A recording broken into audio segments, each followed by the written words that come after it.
الحمد لله الذي أرسل رسوله ليخرج الناس من الظلمات إلى النور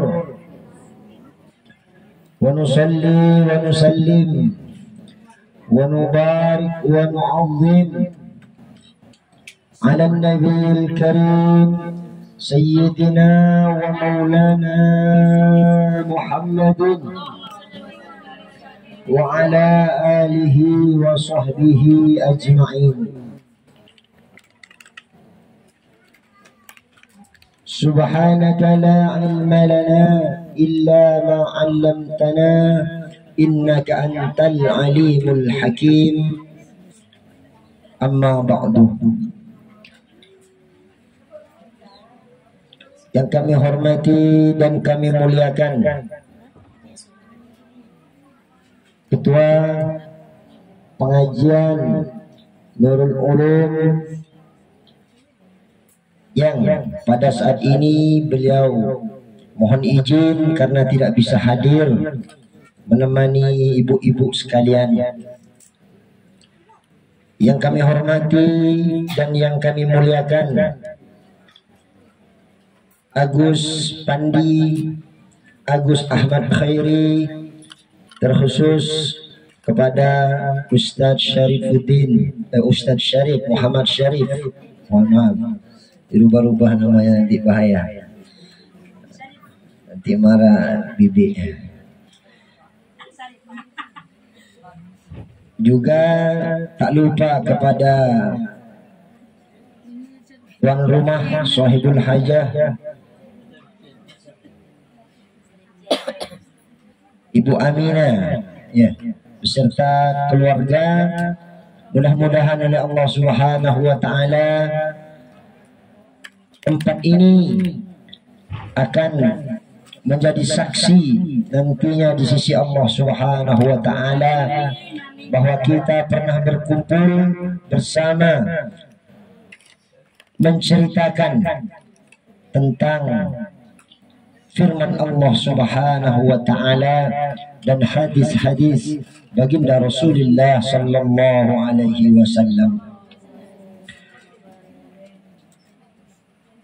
Kita harus selalu bersyukur karena nikmat-nikmat yang diberikan Allah itu tak bisa kita balas.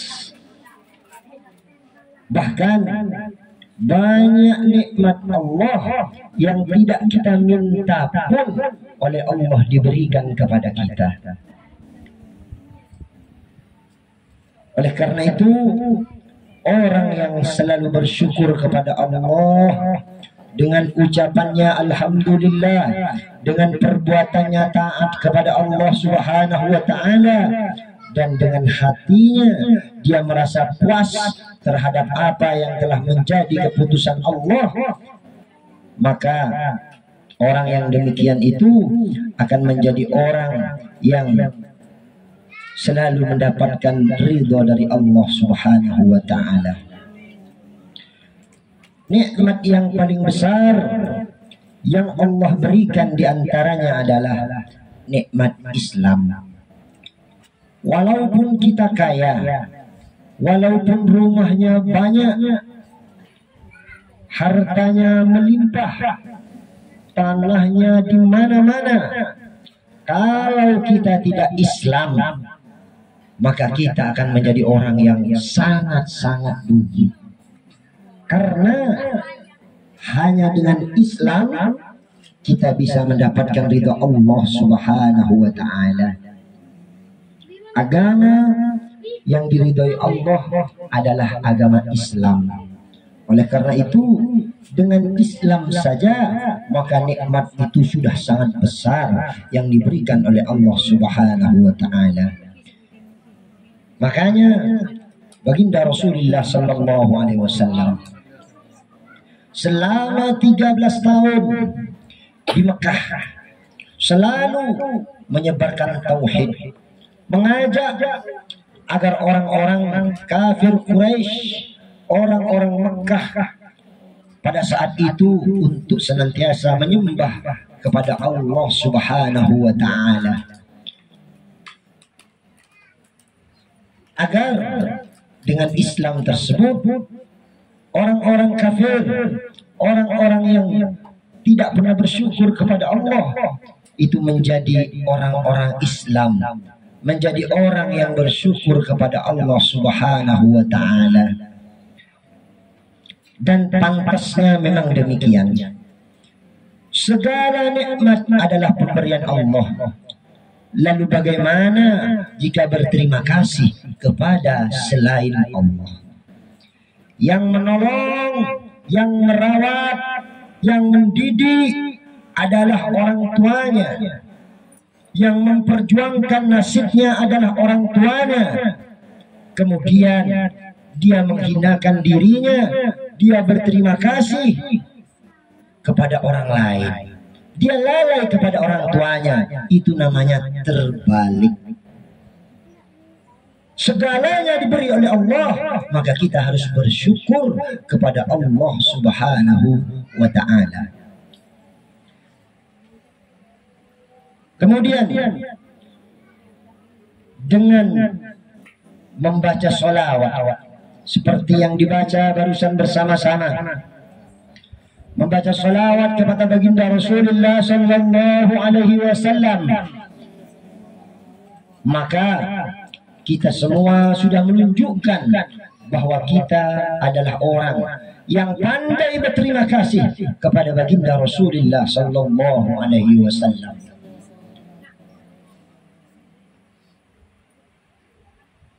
Orang Eropa, non-Muslim, tidak Islam, tetapi dia mengklasifikasikan, memberikan nomor satu makhluk manusia yang paling berpengaruh di dunia ini adalah Muhammad bin Abdullah. Ini kata orang Eropa, bukan orang Islam. Kenapa? Karena hanya dengan 23 tahun Al-Quran itu turunnya oleh Allah bertahap selama 23 tahun. 13 tahun di Mekah, 10 tahun di Madinah. Dengan 23 tahun Islam sudah merambat di mana-mana. Kita umur 60 tahun kadang tidak satu pun bahwa orang lain Islam. Makanya manusia yang sangat berpengaruh luar biasa. Kenapa Rasulullah sallallahu alaihi wasallam oleh Allah Subhanahu wa taala diberikan umur 40 tahun baru menerima wahyu? Sebelum 40 tahun seluruh orang Mekah, seluruh orang Quraisy menaruh hormat, menaruh kagum, bangga kepada baginda Rasulullah sallallahu alaihi wasallam. Sampai diberi julukan Al-Amin. Orang yang paling bisa dipercaya adalah Nabi Muhammad sallallahu alaihi wasallam. Ketika sampai umur 40 tahun diberikan wahyu, maka Rasulullah sallallahu alaihi wasallam akhirnya mengajak dengan perintah Allah Subhanahu wa taala, mengajak orang-orang kafir untuk menyembah Allah. Bagaimana mungkin engkau jadikan pembantu saja? Patung-patung itu, batu-batu itu tidak layak. Bagaimana mungkin kalian jadikan Tuhan? Akhirnya kaum kafir Quraisy pada saat itu menolak, memfitnah, berbagai macam ancaman, hinaan, cacian kepada baginda Rasulullah sallallahu alaihi wasallam. Setelah 40 tahun ke atas, maka Rasulullah sangat dimusuhi karena mengajak menyembah kepada Allah Subhanahu wa taala. Namun mereka tidak bisa membuka aib Rasulullah karena memang tidak pernah ada. Ya. Awalam ya'rifu Rasulahu. Rasulullah hidup di tengah masyarakat, disaksikan oleh masyarakat. Seandainya ada atau pernah melakukan kesalahan, kezaliman, maka akan mereka jadikan modal untuk menghancurkan Rasulullah sallallahu alaihi wasallam. Jadi bukti bahwa Rasulullah tidak pernah melakukan apapun setelah mengajak menyembah kepada Allah. Tidak ada satu musuh pun yang mengatakan kamu dulu waktu kecil begini, kamu dulu begini, kamu dulu begini. Tidak ada. Itu menandakan betapa memang oleh Allah Subhanahu wa taala disiapkan orang yang sangat sempurna. Oleh karena itu kita perlu dan harus wajib hukumnya kita cinta kepada baginda Rasulullah sallallahu alaihi wasallam beserta ahlul bait. Ahlun artinya penduduk, baitun artinya rumah. Siapa situ? Selain istri-istri Rasulullah, termasuk Sayyidina Ali bin Abi Thalib, kemudian Sayyidah Fatimah binti Rasulullah, dan Hasan Husain. Itu yang namanya ahlul bait. Para hadirin, ibu-ibu yang dirahmati Allah Subhanahu wa taala, orang hidup ini pasti sampai kepada batasnya. Ketika batas itu sampai, tidak perlu kita ini tua, tidak harus orang itu muda, tidak harus anak kecil atau siapapun. Kalau batasnya sudah sampai, maka dia wajib harus pasti menghadap kepada Allah Subhanahu wa taala. Apa yang kita bawa? Yang pertama, apakah kita iman atau tidak iman? Apakah kita mati Islam atau kita kafir? Yang kedua, sehelai kain putih yang akan kita bawa menghadap Allah Subhanahu wa taala. Semuanya kita tinggalkan. Li warasatika, untuk pewaris-pewaris kamu, ya, untuk pewaris-pewaris kita. Kalau pewarisnya ingat, alhamdulillah, kita dihauli, didoakan, dibacakan sholawat, disedekahkan, sehingga kita bangga sebagai orang tua yang ada di alam barzakh karena oleh anaknya selalu diziarahi, didatangi, dan didoakan serta disedekahkan. Yang terakhir yang kita bawa adalah amal soleh. Apa amal soleh yang pernah kita kerjakan? Semuanya nanti akan kita bawa. Ma akalta fa afnaita. Apa yang kalian makan akan menjadi kotoran. Makanan apapun itu akan menjadi kotoran. Wa ma labista fa ablaita. Apa yang kalian pakai semuanya akan menjadi lapuk. Wa ma tasaddaqta fa abqaita. Dan apa yang kalian infakkan di jalan Allah, kamu suka sholat, kamu suka bersedekah, kamu menolong tetangga, rukun sesama, semua itu adalah amal soleh. Pergi pengajian seperti ini namanya juga amal soleh. Semuanya nanti akan kita ambil di sisi Allah Subhanahu wa ta'ala. Oleh karena itu sangat-sangat tidak pantas orang yang melakukan amal soleh kemudian menuntut balas kepada orang yang kita tolong. Tidak pantas, ya. Walaupun pantasnya orang yang ditolong adalah memberikan pertolongan, mengucapkan terima kasih. Kenapa? Karena hakikatnya amal soleh itu adalah pemberian rizki yang diberikan oleh Allah Subhanahu wa Ta'ala. Tidak mungkin orang yang tidak ikut pengajian kemudian nanti mengambil amal pengajian di akhirat. Tidak mungkin. Dan kita harus berhati-hati. Kenapa? Karena ketika kita ini nanti akan menghadap kepada Allah,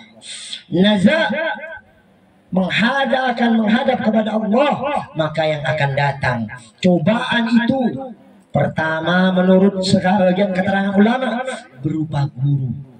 Guru kita nanti akan bilang bahwa kalimat la ilaha illallah itu salah, yang benar itu la ilaha. Kalau kita tidak pernah kenal kepada Allah, kita tidak pernah berzikir kepada Allah, maka kita akan mati kafir. Naudzubillah summa naudzubillah. Datang bujuk. Siapa itu? Syaitan. Tapi berupa guru kita. Ya. Nanti datang orang tuanya, ibunya, nah kamu ikut gurunya. Kalau mau selamat ikut gurunya. Betul apa yang dikatakan guru. Tapi kalau orang pernah ingat kepada Allah, berzikir kepada Allah, apalagi zikrul anfas. Zikrul anfas itu, Bu, artinya setiap saatnya yang ada di dalam hatinya hanyalah Allah, Allah, Allah, tidak ada yang lain. Itu namanya zikrul anfas. Nafasnya itu serba Allah, Allah, Allah. Sangat bergantung hanya kepada Allah Subhanahu wa Ta'ala. Maka ketika orang itu berkata Allah, maka setan itu nanti akan hilang berupa bapaknya, ya, akan menggoda dengan kasar, memaksa kepada kita. Tapi kalau kita pernah berzikir kepada Allah, kita sholat, kita ruku sujud kepada Allah, pernah bersedekah, maka insya Allah kita nanti akan menyebut bahwa la ilaha illallah. Tidak ada Tuhan yang hak untuk disembah. Yang lain tidak hak. Yang hak hanyalah Allah Subhanahu wa Ta'ala. Maka setan itu akan hilang. Itulah pentingnya penanaman mental. Ya. Kita berzikir kepada Allah agar mental kita, hati kita betul-betul bergantung hanya kepada Allah Subhanahu wa Ta'ala. Kita membaca salawat kepada Rasulullah, bukti penghormatan kita. Kalau Allah saja memberikan hormat kepada Rasulullah, kalau Allah memberikan rahmat, kalau Allah saja memuji Rasulullah, para malaikat memuji Rasulullah, bagaimana mungkin kalian yang penuh dengan dosa dan noda tidak mau membaca salawat kepada baginda Rasulullah sallallahu alaihi wasallam? Oleh karena itu sangat penting kita membaca sholawat. Tetapi tidak kalah pentingnya kita mengetahui betapa agungnya, betapa besarnya perjuangan baginda Rasulullah sallallahu alaihi wasallam.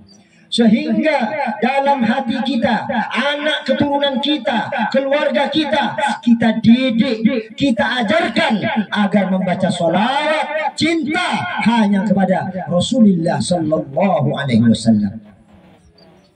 Itu pentingnya, bukan sekedar jumlah. Jumlah penting, jumlah boleh, tetapi bukan itu esensinya. Isinya bukan itu, tapi rasa hormat kita kepada Rasulullah, rasa cinta kita kepada Rasulullah. Kita yang zalim, kita yang jahat, kita yang kurang ibadah kepada Allah, kurang bersyukur kepada Allah, tetapi yang menangis, yang ruku sujud minta kepada Allah adalah baginda Rasulullah sallallahu alaihi wasallam. Ummati, ummati, kata Rasulullah. Dia tidak mau satu pun di antara kita masuk ke dalam neraka. Bayangkan. Tidak mau, tidak ingin. Ya Allah, kalau engkau akan memberikan sampai aku puas, kata Rasulullah, la arda wahidun ummati finnar. Saya tidak puas ya Allah kalau ada satu umat saya masih ada di dalam neraka. Ini baginda Rasulullah sallallahu alaihi wasallam sibuk memperjuangkan kita semua. Oleh karena itu, kalau ibu-ibu ditakdir oleh Allah punya harta membaca sholawat, kemudian mengadakan maulid. Jangan takut, jangan ikut. Kalau ada orang bilang itu bid'ah, ini salah, itu keliru, tidak benar. Dengan lahirnya anak saja kita bersenang-senang, kita bersedekah, kita selamatkan. Bagaimana dengan kedatangan baginda Rasulullah? Bagaimana dengan perjuangan Rasulullah? Kemudian dilarang kita memperingati tentang maulid Rasulullah Sallallahu Alaihi Wasallam. Itu ajaran sesat, tidak boleh, tidak benar. Man lam yashkurin nas, lam yashkurillah. Orang yang tak pandai berterima kasih kepada sesama manusia sama saja tidak berterima kasih kepada Allah Subhanahu wa Ta'ala. Seorang anak hanya berterima kasih kepada Allah, dia tidak peduli kepada orang tuanya. Anak tersebut tetap keliru di sisi Allah Subhanahu wa Ta'ala. Kenapa? Karena ati Allah wa ati'ur Rasul wa ulil amri minkum. Taatlah kepada Allah, taatlah kepada Rasulullah, dan taatlah kepada orang-orang yang memegang urusan kamu. Walaupun dia hanya guru ngaji, kalau dia yang berjasa kepada kita, maka dialah yang harus kita hormati. Dialah yang harus kita rawat, kita jaga. Walaupun hanya sekedar guru ngaji, walaupun dia mempunyai surban 100, panjangnya 1000 meter, kalau dia tidak berjasa kepada kita, kita tidak wajib untuk menghormati dia.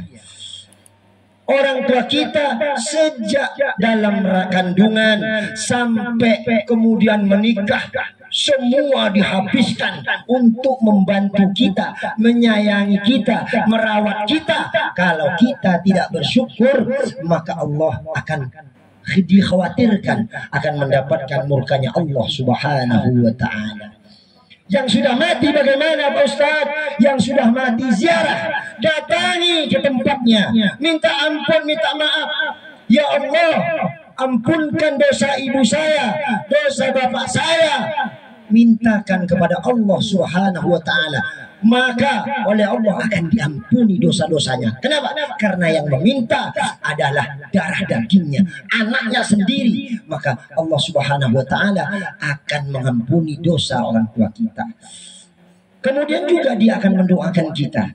Mudah-mudahan nak, kamu menjadi orang yang beruntung dari dunia sampai ke akhirat. Kaya belum tentu, tapi kalau sudah beruntung di dunia, beruntung di akhirat, itulah yang dimaksud Rabbana atina fid dunya hasanah wa fil akhirati hasanah wa qina adzabannar. Datang ke kuburnya, atau kalau memang jauh, setidaknya bersedekah. Dibiasakan. Jangan sampai tradisi seperti ini hilang dari generasi kita. Nanti kita akan seperti tikus yang mati, seperti kucing mati, dilemparkan, dikubur, pulang, nonton TV, bergurau, senang-senang, ngurus harta orang tua. Nah, ini yang kita khawatirkan. Makanya itu dibiasakan, mengajak anak-anak kita, anak-anak pergi ke kuburan untuk ziarah kepada orang tua agar dia terbiasa. Dulu saya oleh orang tua saya dibawa ziarah ke mbah saya. Begitu giliran kita yang sudah dipanggil oleh Allah, maka nanti anak kita akan mengajak anaknya, mengajak cucu kita untuk pergi. Hari kita pergi ke mbahnya. Ini dijaga, dibiasakan. Bersedekah pada malam Jumat juga dijaga, dibiasakan oleh kita semua, para ibu-ibu. Diusahakan walaupun hanya 1000 perak, walaupun hanya telur 1, doakan, sedekahkan untuk orang tuanya. Itulah yang akan membanggakan dia, itulah yang menyenangkan dia, itulah yang menyebabkan hatinya ridho kepada kita sebagai anaknya. Para ibu-ibu yang dirahmati Allah Subhanahu wa Ta'ala, orang hidup ini seperti yang tadi ya, pasti mengalami kematian. Ketika kita mati, kita akan dimintai pertanggungjawaban dari apa yang kita perbuat. Oleh karena itu, ketika kita beramal soleh, segeralah kita mengucapkan alhamdulillah. Kenapa? Karena amal soleh itu nanti bisa kita ambil di sisi Allah Subhanahu wa Ta'ala. Dibiasakan, dilatih sampai nanti kita melaksanakan ibadah kepada Allah tidak lagi terpaksa, tapi bangga, tapi senang. Kenapa para kiai, para ulama, para aulia Allah mampu sholat sampai semalaman? Apakah mungkin? Sangat-sangat mungkin. Ketika kita sedang jatuh cinta, ketika kita senang kepada satu perbuatan, maka kita melakukan walaupun lama, tetapi tidak terasa. Karena kita senang, kita suka. Ya. Makanya dianjurkan kepada kita, ya, setidaknya ilmunya dipegang dulu. Ilmunya dipegang dulu. Begitu kita akan melakukan ibadah, bahwa itu adalah pemberian dari Allah Subhanahu wa Ta'ala. Buktinya, tidak semua orang yang pada saat ini duduk mendengarkan ilmu-ilmunya Allah Subhanahu wa Ta'ala. Ada yang saat ini sedang bermaksiat kepada Allah, tapi kita tidak. Alhamdulillah. Lah, seperti itu cara melatih pikiran kita, ya, sehingga nanti kita bisa beribadah dengan nyaman, dengan tenang, dengan senang, sehingga kita nanti akan menghadap kepada Allah dalam keadaan diridhoi oleh Allah Subhanahu wa Ta'ala. Para ibu-ibu yang dirahmati Allah Subhanahu wa Ta'ala, tadi saya mendengar dari Agus Ahmad Khairi bahwa putri yang lahir pada saat ini katanya ada gunting rambut, ya itu ya, gunting rambut. Siapa namanya? Siti Khumairah.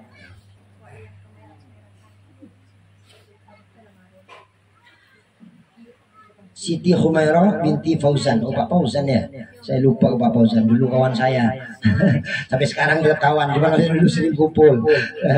Sekarang dah jarang kumpul. Oh, istri Pak Fauzan, putra Pak Fauzan ya. Sebelum saya tutup, karena sebentar lagi kita asar, ya, saya berdoa, mudah-mudahan ya Allah, dengan barokahnya silaturahmi pada hari ini, dengan barokahnya pengajian pada saat ini, mudah-mudahan oleh Allah Subhanahu wa Ta'ala Siti Khumairah putri Bapak Fauzan ini senantiasa diberikan panjang umur oleh Allah Subhanahu wa Ta'ala, diberikan menjadi orang yang beruntung di dunia dan di akhirat, menjadi orang yang mempunyai ilmu sehingga bisa mengabdi dari dunia dan mati kelak mendapat ridha Allah Subhanahu wa Ta'ala. Para ibu-ibu yang dirahmati Allah Subhanahu wa Ta'ala, juga kepada orang tuanya saya juga berdoa mudah-mudahan oleh Allah Subhanahu wa Ta'ala diberi keberuntungan, ya, kebahagiaan dari dunia sampai ke akhirat. Tidak banyak yang ingin saya sampaikan karena memang kita waktu juga terbatas, sehingga tadi asal disuruh diperintah oleh guru saya, ya saya berangkat. Apa yang dia diomongkan nggak tahu. Saya nggak tahu, aku mau ngomong apa nggak tahu. Ya, alhamdulillah ada saja yang diomongkan dari tadi. Jadi apa yang kita kerjakan mudah-mudahan ya Allah Subhanahu wa Ta'ala senantiasa diridhoi, kita diberi keberuntungan dari dunia sampai akhirat dan diberi keturunan yang soleh dan salihah. Alhamdulillahirabbil alamin, hamdas syakirin, hamdan yuafi ni'amahu wa yukafi'u mazidah. Ya Rabbana lakal hamdu kama yanbaghi jalalikal karim wa li'azimi sultanik. Allahumma lakal hamdu syukra wa lakal mannu fadla